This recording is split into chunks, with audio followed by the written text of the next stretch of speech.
कई सैकड़ों साल पहले की बात है। एक खूबसूरत शहर था जहां दरिया की रवानी से जिंदगी की सरगोशियां आती थी। लोग मेहनत से रोजी कमाते और सादगी से गुजर बसर करते थे। गलियों में बच्चों की हंसी गूंजती और बाजारों में रौनक रहती। मगर किस्से की हवा में एक ऐसा मोड़ छिपा था जो सब कुछ बदल देने वाला था। उस शहर में एक नौजवान रहता था, तारिक नाम का। बचपन से ही ज़हीन और होशियार, मगर दिल में हसद की धीमी जलन लिए हुए। उसका बाप एक छोटा दुकानदार था जो मुश्किल से घर चलाता था। तारिक अमीरों के महलों की तरफ देखकर सोचता, काश मैं भी एक दिन इतना ताकतवर और दौलतमंद होता। तारिक की मां उसे हमेशा नेकी और ईमानदारी का सबक देती थी। बेटा, रोजी अल्लाह देता है, मेहनत और सच्चाई से काम करो।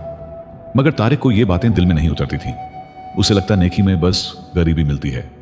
उसके अंदर अमीरी की ख्वाहिश तेज होती जा रही थी, चाहे इसके लिए कुछ भी करना पड़े। एक दिन शहर के सबसे बड़े ताजिर मालिक रियाज तारिक के बाप की दुकान पर आए। मुझे एक ऐसा नौजवान चाहिए जो होशियार हो, मेरे कारोबार में मदद के लिए। तारिक के बाप ने फौरन उसका नाम पेश किया। मालिक रियाज ने उसकी आंखों में चमक देखी, कुछ अलग सा रंग। तारिक ने मालिक रियाज के यहां काम शुरू कर दिया। वो सुबह से शाम तक मेहनत करता, हिसाब रखता और हर बात गौर से सुनता। धीरे धीरे मालिक रियाज का एतमाद बढ़ने लगा। ये लड़का मेरा दायां हाथ बनेगा, वो सोचते। अब तारिक को खजाने तक भी रसाई मिलने लगी। मालिक रियाज बेहद अमीर थे, मगर गरीबों की मदद भी करते थे। हर जुमा वो अपनी आमदनी का हिस्सा सदका करते। तारिक, याद रखो, जो लोगों पर रहम करता है अल्लाह उस पर रहम करता है, वो कहते।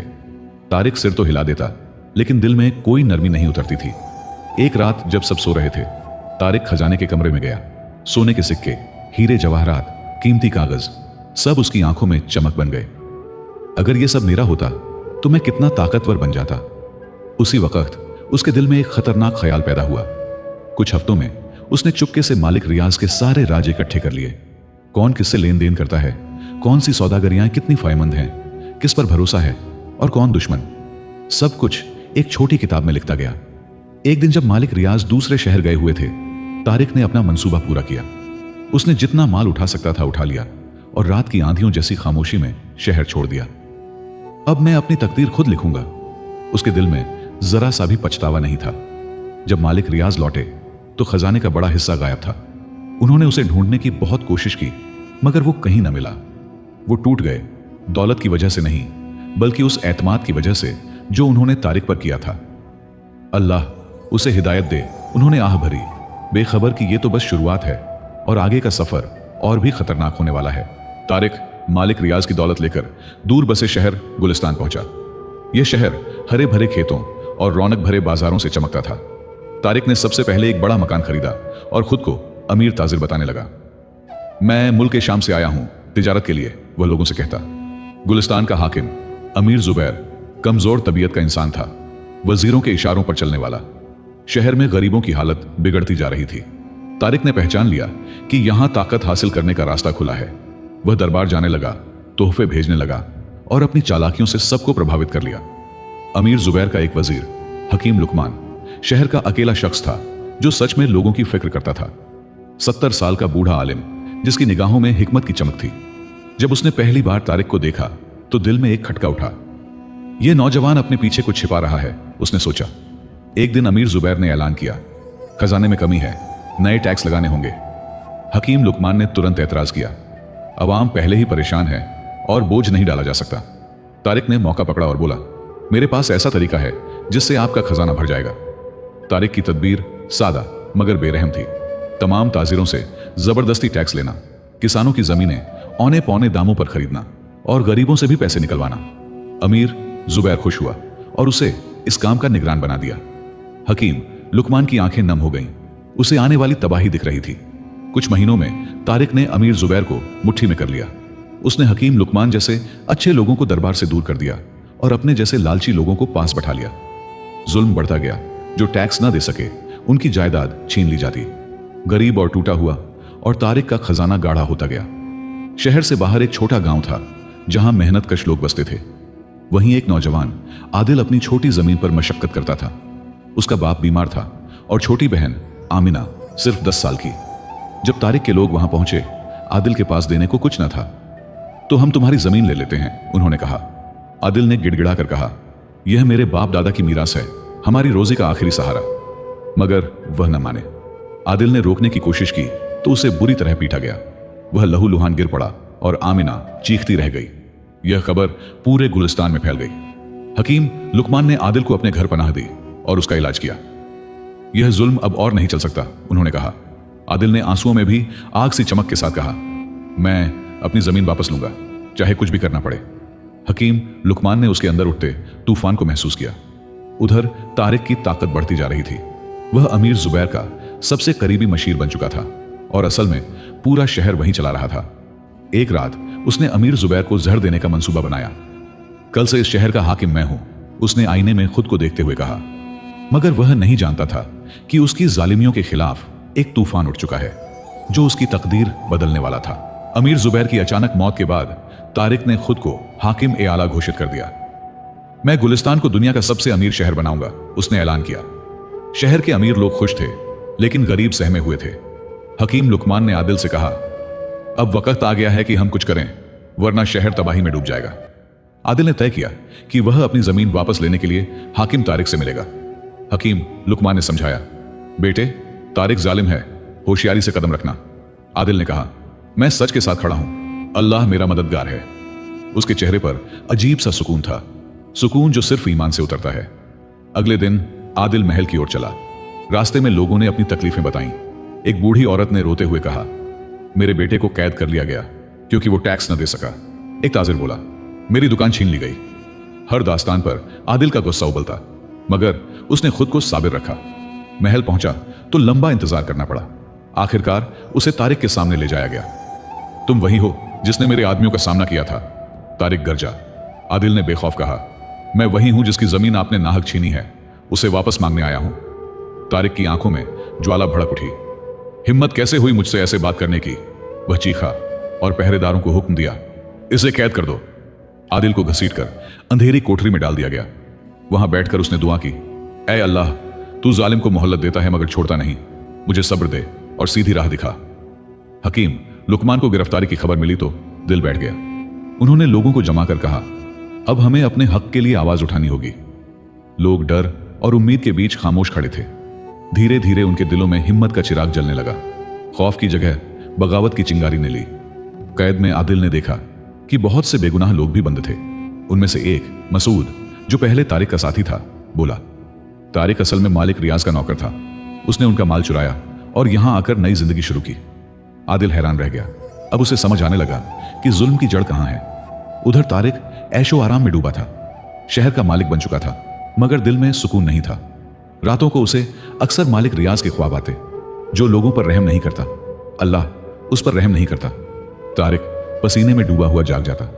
एक रात उसे आदिल का चेहरा भी दिखाई दिया, दर्द से भरा मगर अज़्म से रोशन। उसे लगा जैसे आदिल की निगाहें उसके दिल को चीर रही हों। वह चीख कर उठा और हुक्म दिया, सुबह आदिल को मेरे सामने लाओ, मैं उसे सजाए मौत दूंगा। उसी रात हकीम लुकमान आदिल की बहन आमिना को साथ लेकर एक पुरानी सुरंग से कैद खाने पहुंचे। उन्होंने आदिल को ढूंढा और कहा, बेटे हमें फौरन निकलना होगा, तारिक ने तुम्हारे कत्ल का हुक्म दे दिया है। आदिल ने मसूद और बाकी कैदियों की तरफ देखा, मैं इन्हें भी साथ ले जाऊंगा। हकीम लुकमान ने सिर हिलाया, हां, मगर यह राह आसान नहीं होगी। असल इम्तिहान अब शुरू हो रहा है। हकीम लुकमान, आदिल और बाकी कैदियों ने सुरंग से निकलने की कोशिश की, मगर बाहर तारिक के हिफाजतगार मौजूद थे। आवाजें सुनकर हिफाजतगारों ने उन्हें घेर लिया। हकीम लुकमान ने आदिल से कहा, तुम आमना को लेकर भागो, मैं उन्हें रोकता हूं। आदिल ने इनकार किया, मैं आपको छोड़कर नहीं जाऊंगा। लेकिन हकीम ने उसे धक्का दिया, जाओ, लोगों को जुल्म से बचाओ।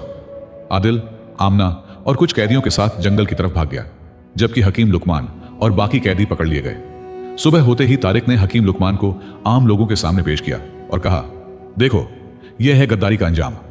और उसी समय जल्लाद ने अपनी तलवार उठाई। लोग चुपचाप देखते रहे, आंसू बहाते हुए। आदिल जंगल में बैठा यह खबर सुनता रहा। उसकी आंखों से आंसू बहने लगे। यह सब मेरी वजह से हुआ, मेरी हिम्मत की वजह से। आमना ने अपने भाई का हाथ पकड़ा, नहीं भाई, यह तारिक की जालिम हुकूमत की वजह से हुआ। मगर आदिल के दिल में एक बोझ सा आ गया था। अगले कई दिनों तक आदिल और उसके साथी जंगल में छुपे रहे। खाना कम हो गया, उम्मीद टूटने लगी। मसूद ने कहा, हम क्या कर सकते हैं? तारिक के पास फौज है, खजाने हैं, और हमारे पास कुछ नहीं।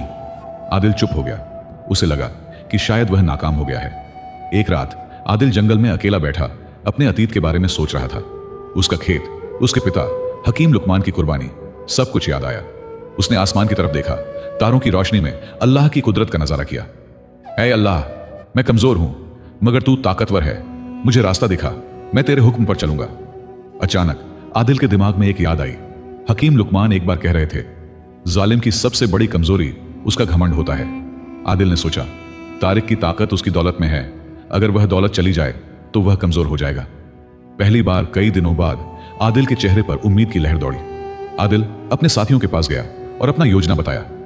हम तारिक के खजाने पर हमला करेंगे, इन पैसों से लोगों की मदद करेंगे और उन्हें बताएंगे कि तारिक ने उनका क्या हक छीना है। मसूद ने कहा, यह आत्महत्या होगी। आदिल ने जवाब दिया, नहीं, यह इंसाफ होगा, अल्लाह हमारे साथ है। योजना के मुताबिक आदिल और उसके साथी रात के अंधेरे में शहर में घुसे। मसूद, जो पहले तारिक का साथी था, खजाने तक जाने का रास्ता जानता था, लेकिन जैसे ही वे महल के करीब पहुंचे, हिफाजतगारों ने उन्हें घेर लिया। किसी ने उन्हें धोखा दिया था, शायद कोई जासूस था। आदिल का दिल टूट गया। आदिल और उसके साथियों को पकड़कर तारिक के सामने लाया गया। तारिक हंसा, तुमने सोचा था कि तुम मुझे हरा दोगे, मुझे जो अब गुलिस्तान का बादशाह है। आदिल ने कहा, तुम बादशाह नहीं, एक चोर हो जिसने मालिक रियाज का माल चुराया और अब हमारा हक छीन रहे हो। तारिक का चेहरा लाल हो गया। तुम सबको मौत की सजा मिलेगी। आदिल अपनी मौत का इंतजार कर रहा था, लेकिन उसके दिल में सुकून था कि उसने हक के लिए लड़ाई लड़ी। तभी बाहर से शोर सुनाई दिया। लोगों की आवाजें आने लगीं, आदिल को आजाद करो, आदिल को आजाद करो। पूरा शहर इकट्ठा हो गया था। तारिक घबराया, क्या हो रहा है? और उसी समय अल्लाह की रहमत बरसने लगी। आमना लोगों को लेकर महल तक पहुंची थी और उनके साथ एक व्यक्ति था, मालिक रियाज। मालिक रियाज को देखकर तारिक के चेहरे का रंग उड़ गया। वह पीछे हट गया, जैसे किसी भूत को देख लिया हो। यह कैसे संभव है? तारिक ने लड़खड़ाते हुए कहा। मालिक रियाज आगे बढ़े। उनकी आंखों में गुस्सा नहीं, बल्कि अफसोस था। तारिक, मैंने तुम्हें बेटे की तरह पाला था और तुमने मेरा विश्वास तोड़ा। आदिल हैरान था। आप यहां कैसे पहुंचे? उसने मालिक रियाज से पूछा। मालिक रियाज ने बताया, जब तारिक मेरे पास से भागा, मैंने उसे ढूंढने की कोशिश की, कई शहर छाने, पर असर नहीं हुआ। फिर मुझे तुम्हारी बहन आमना मिली, जिसने मुझे यहां तक पहुंचाया। लोगों का हुजूम बढ़ता गया। हिफाजतगार घबरा गए। उन्हें समझ नहीं आ रहा था कि क्या करें। तारिक ने चीख कर कहा, उन्हें पकड़ो, यह सब झूठ है। लेकिन हिफाजतगारों ने उसकी बात नहीं मानी। एक हिफाजतगार ने अपना हथियार नीचे रखा। अब और जुल्म नहीं, हम लोगों के साथ हैं। मसूद आगे बढ़ा और उसने ऊंची आवाज में कहा, मैं गवाही देता हूं कि तारिक ने अमीर जबीर को झड़ दिया था ताकि वह खुद बादशाह बन सके। यह सुनकर लोगों में हलचल मच गई। तारिक का चेहरा पीला पड़ गया। उसने अपनी तलवार निकाली। कोई मेरे करीब नहीं आएगा। आदिल ने मालिक रियाज से कहा, हम सब ने उसके जुल्म देखे हैं। हकीम लुकमान को उसने बेदर्दी से मारवाया, मेरा खेत छीना, लोगों को लूटा। मालिक रियाज ने दुखी आवाज में कहा, मेरा भी कसूर है। मैंने उसे यह नहीं सिखाया कि दौलत कमाने से ज्यादा अहमियत इंसानियत की सेवा में है। तारिक को लगा कि अब उसका अंजाम करीब है। उसने अपनी तलवार आदिल की तरफ उठाई। अगर मैं मर रहा हूं तो तुम भी मेरे साथ जाओगे। वह आदिल पर हमला करने वाला था कि आमना बीच में आ गई। तारिक की तलवार आमना के बाजू पर लगी और वह चीख कर नीचे गिर गई। आमना! आदिल चिल्लाया और अपनी बहन के पास भागा। तारिक फरार होने की कोशिश करता है, मगर लोगों ने उसे घेर लिया। मालिक रियाज भागकर आमना के पास आए और उसका जख्म देखा। अल्लाह का शुक्र है, जख्म गहरा नहीं है, उन्होंने कहा और अपनी पगड़ी से आमना का जख्म बांध दिया। तारिक को पकड़ लिया गया। आदिल ने लोगों से कहा, हम उसे वही सजा देंगे जो उसने दूसरों को दी, मौत। लोग खुश हुए, लेकिन मालिक रियाज ने हाथ उठाकर रोका। ठहरो, क्या हम भी वही करेंगे जो उसने किया? क्या यह इंसाफ होगा? क्या इससे हकीम लुकमान वापस आ जाएंगे? आदिल रुक गया। उसने मालिक रियाज की आंखों में देखा और फिर तारिक की तरफ। तारिक डर से कांप रहा था। उसकी आंखों में आंसू थे। आदिल के दिमाग में हकीम लुकमान की आखिरी बात गूंजी, बदले से बड़ा है माफ करना। उसने गहरी सांस ली और कहा, नहीं, हम उसे माफ कर देंगे, लेकिन उसे अपने की सजा मिलनी चाहिए। तारिक के दिल में पहली बार नदामत का एहसास जागा। उसने आदिल की तरफ देखा, जिसने उसे माफ कर दिया था, फिर मालिक रियाज की तरफ, जिन्होंने उसे बेटा कहा था। वह जमीन पर गिर गया और रोते हुए कहा, मैंने बहुत बड़ा गुनाह किया है, मुझे माफ कर दो। सब लोग सांस रोके देख रहे थे। क्या अल्लाह उसकी तौबा स्वीकार करेगा? लोगों ने तारिक की माफी मांगने वाली आंखों को देखा। क्या यह दिखावा था या वास्तविक पछतावा? आदिल ने मालिक रियाज की तरफ देखा। जिन्होंने धीरे से सिर हिलाया। आदिल आगे बढ़ा, मैं तुम्हें माफ करता हूं, लेकिन जिन लोगों का हक तुमने छीना उन्हें वापस देना होगा। तारिक ने आंसू पोंछते हुए कहा, मैं अपनी हर गलती की तलाफी करूंगा। अगले दिन शहर में एक बड़ी बदलाव आई। लोगों ने आदिल को अपना नया हाकिम चुना। मैं इस मनसब के लायक नहीं हूं, आदिल ने कहा, मगर मालिक रियाज ने उसे समझाया, लोगों को एक ऐसे नेता की जरूरत है जो इंसाफ करे, जो दूसरों का दुख समझे। आदिल ने चुपचाप स्वीकार कर लिया, अल्लाह का शुक्र अदा करते हुए। तारिक से सारा खजाना वापस लिया गया और उसे लोगों की मदद के लिए इस्तेमाल किया गया। जिन लोगों की जमीनें छीनी गई थीं, उन्हें वापस दी गई। कैदियों को आजाद किया गया। तारिक को सजा दी गई कि वह हर रोज लोगों की सेवा करे, गरीबों को खाना खिलाए और अपने हाथों से शहर की सफाई करे। मालिक रियाज ने आदिल से कहा, मैं अपने शहर वापस जा रहा हूं, मगर मेरा दिल संतुष्ट है कि यहां अब इंसाफ कायम हो गया है। आदिल ने उनका हाथ थामा, आपकी वजह से ही यह संभव हुआ। मालिक रियाज ने मुस्कुराकर कहा, नहीं बेटे, यह तुम्हारे सब्र और अल्लाह की रहमत से हुआ। कई महीने गुजर गए। तारिक ने सच्चे दिल से अपनी सजा पूरी की। पहले लोग उससे नफरत करते थे, लेकिन जैसे जैसे उन्होंने उसकी बदलाव देखी, उनका रवैया बदलने लगा। एक बूढ़ी औरत जिसका बेटा तारिक के हुक्म पर कैद किया गया था, ने एक दिन तारिक को रोटी दी। तुमने गलती की, मगर तुमने तौबा भी की। आदिल एक न्यायप्रिय हाकिम साबित हुआ। उसने हकीम लुकमान की याद में एक मदरसा बनवाया, जहां गरीब बच्चों को मुफ्त शिक्षा दी जाती। उसने टैक्स कम किए, किसानों की मदद की और लोगों के लिए अस्पताल बनवाया। लोग कहते, अल्लाह ने हमें एक नेमत दी है, एक ऐसा हाकिम जो हमारा ख्याल रखता है। एक दिन आदिल खेतों का दौरा कर रहा था जब उसे तारिक मिला, जो एक किसान की मदद कर रहा था। तारिक ने आदिल को देखकर सिर झुका लिया। आदिल पास गया और कहा, तुमने बहुत बदलाव लाया है। तारिक ने कहा, मैंने अपनी जिंदगी का मकसद समझ लिया है, लोगों की सेवा करना, न कि उन पर हुकूमत करना। आमना की शादी हो गई थी और वह खुश थी। आदिल अपने पिता की देखभाल करता, जो अब स्वस्थ हो रहे थे। एक शाम आदिल अपने पिता से पूछता है, अब्बा, क्या आपको लगता है कि मैंने सही किया तारिक को माफ करके? उसके पिता ने मुस्कुराते हुए कहा, बेटे, रहम करना अल्लाह का वस्फ है, तुमने अल्लाह की वस्फ अपनाई। सालों बाद जब आदिल बूढ़ा हो गया, तारिक उसका सबसे वफादार सलाहकार बन चुका था। लोग कहते, देखो कैसे अल्लाह ने दोनों की जिंदगी बदल दी। एक गरीब किसान हाकिम बन गया और एक जालिम हाकिम एक आम इंसान बन गया। यह अल्लाह की रहमत थी कि दोनों को हिदायत मिली, एक को सब्र की, दूसरे को तौबा की। दोस्तों, यह कहानी हमें सिखाती है कि जो लोगों पर रहम करता है, अल्लाह उस पर रहम करता है, और जो दूसरों का हक छीनता है, अल्लाह उसे सबक सिखाता है। हमें हमेशा याद रखना चाहिए कि इस दुनिया में कोई भी जुल्म हमेशा नहीं रहता, और रहमत का साया हमेशा उन लोगों पर होता है जो दूसरों पर रहम करते हैं। अगर आपको यह कहानी पसंद आई तो सुनहरी कहानियां को सब्सक्राइब जरूर करें।